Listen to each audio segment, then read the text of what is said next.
Allah Allah. Get to know Allah. اللہ نور السماوات والارض، اللہ آسمانوں اور زمین کا نور ہے، عرش اور کرسی کا رب۔ ہم رب العالمین کی بات کر رہے ہیں، ہم پوری کائنات اور اس سے آگے کے رب کے بارے میں بات کر رہے ہیں۔ پوری کائنات اور اس سے آگے۔ اب جانتے ہیں کہ ہم اس دنیا میں رہتے ہیں اور ہم اس دنیا سے متوجہ ہیں جسے اللہ سبحانہ و تعالیٰ نے واقعی ایک خوبصورت انداز میں بنایا ہے۔ ہم متوجہ ہیں، اربوں سے زیادہ لوگ ہیں جو اس وقت اس دنیا میں رہتے ہیں، 7 ارب سے زیادہ لوگ جو اس وقت دنیا میں رہتے ہیں۔ اللہ عز و جل کی یہ دنیا اتنی بڑی ہے کہ اس دنیا میں اربوں اس سے زیادہ لوگوں کے لیے جگہ ہے، لیکن یہ دنیا کیا ہے، اس کا موازنہ اللہ عز و جل نے کیا ہے۔ یہ دنیا ناکافی ہے، یہ دنیا اللہ کے نزدیک بے معنی ہے، اس کا کوئی مطلب نہیں، اس کا مطلب ہے بیکار، اتنا بیکار۔ اس کا موازنہ سورج سے کرے۔ سورج ایک ستارہ ہے۔ آپ مجھ سے زیادہ سائنس جانتے ہیں، آپ مجھے بہتر بتا سکیں گے۔ اس سیارہ زمین کو لے لو اور آپ اسے سورج کے اندر رکھ دیں اور آپ 1.3 ملین زمین کو سورج میں رکھ سکیں گے۔ سورج میں 1.3 ملین زمینیں۔ اللہ اکبر، اعلیٰ سب سے بڑا ہے۔ سورج ایک ستارہ ہے۔ ایک ستارہ، وہاں ایسے ستارے ہیں جو سورج سے لاکھوں گنا بڑے ہیں۔ آپ کو ضرورت ہے، آپ مجھے یہ بتائیں کہ آپ کو ایک کہکشاں بنانے کے لیے لاکھوں اور لاکھوں ستاروں کی ضرورت ہے، اور پھر آپ مجھے یہ بتائیں کہ وہاں پر کروڑوں کہکشائیں ہیں۔ اس کے اوپر میں آپ کو بتاتا ہوں میرے دوست، اس کے بعد جو کچھ آپ اوپر دیکھ رہے ہیں، جو کچھ بھی آپ اوپر دیکھتے ہیں، جب آپ اپنا سر اٹھاتے ہیں اور آپ اوپر دیکھتے ہیں، جو بھی آپ اوپر دیکھتے ہیں، کروڑوں اور کروڑوں اور کروڑوں کہکشائیں میں آپ کو بتاتا ہوں یہ ہے، سب کچھ پہلے آسمان کے اندر ہے، سب کچھ پہلے آسمان کے اندر ہے، اور اللہ 7 آسمانوں کا خالق ہے۔ 7 آسمان، اور پہلے آسمان اور دوسرے آسمان کے درمیان 500 سال کا فاصلہ ہے۔ اب جانتے ہیں کہ وہ فاصلہ ہے جو 500 سال میں طے کیا جا سکتا ہے، کس رفتار سے اللہ ہی جانتا ہے، اللہ ہی جانتا ہے۔ لیکن پہلے آسمان سے دوسرے آسمان تک پہنچنے میں 500 سال لگیں گے، دوسرے سے تیسرے تک 500 سال، تیسرے سے چوتھے تک، چوتھے سے 5ویں تک، 5ویں سے چھٹے تک، چھٹے سے 7 تک، ہر بار اس میں 500 سال لگیں گے۔ 7 آسمانوں کے بعد اس کی کرسی آسمانوں اور زمین پر پھیلی ہوئی ہے۔ اب سب وہ آیت الکرسی پڑھے، آیت الکرسی کو اب سب جانتے ہیں۔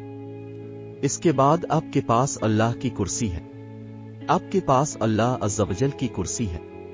آپ ان 7 آسمانوں کو جانتے ہیں جن کے بارے میں ہم نے ابھی بات کی ہے۔ اللہ کی کرسی کے مقابلے میں وہ غیر موجود ہیں، بے معنی ہیں۔ رسول اللہ صلی اللہ علیہ وسلم نے ایک حدیث میں اس کی مثال دی ہے۔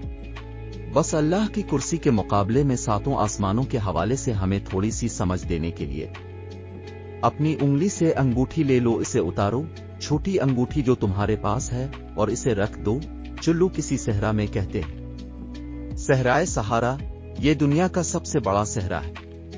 تم وہ انگوٹھی جانتے ہو جسے ہم اپنی انگلیوں سے اتار کر صحرائے شارے میں رکھ دیتے ہیں۔ انگوٹھی اور صحرائے سہارا کے درمیان کیا موازنہ ہے؟ کچھ نہیں، کچھ نہیں۔ سمندر آسمان انگوٹھی ہے اور اللہ کی کرسی صحرائے صحرا ہے۔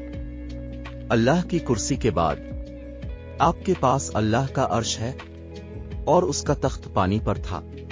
آپ کے پاس اللہ کا عرش ہے۔ ایک بار پھر رسول اللہ صلی اللہ علیہ وسلم نے وضاحت فرمائی ہے تاکہ ہم سمجھ سکیں۔ انگوٹھی لے لو، صحرا میں رکھ دو، اس بار انگوٹھی کرسی ہے اور عرش صحرا ہے۔ اللہ کے عرش کے مقابلے میں کرسی کیا ہے؟ کچھ نہیں۔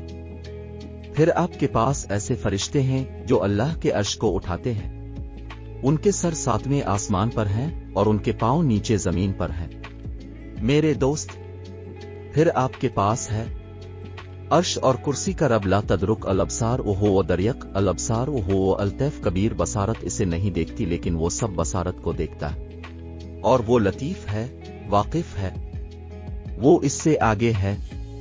اللہ کا سائز، اللہ کون ہے؟ اللہ کیا ہے؟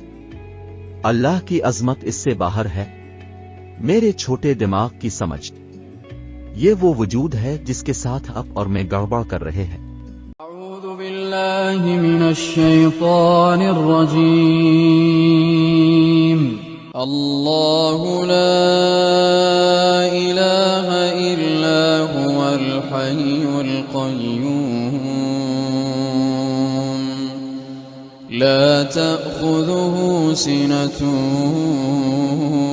ولا نوم له ما في السماوات وما في الأرض من ذا الذي يشفع عنده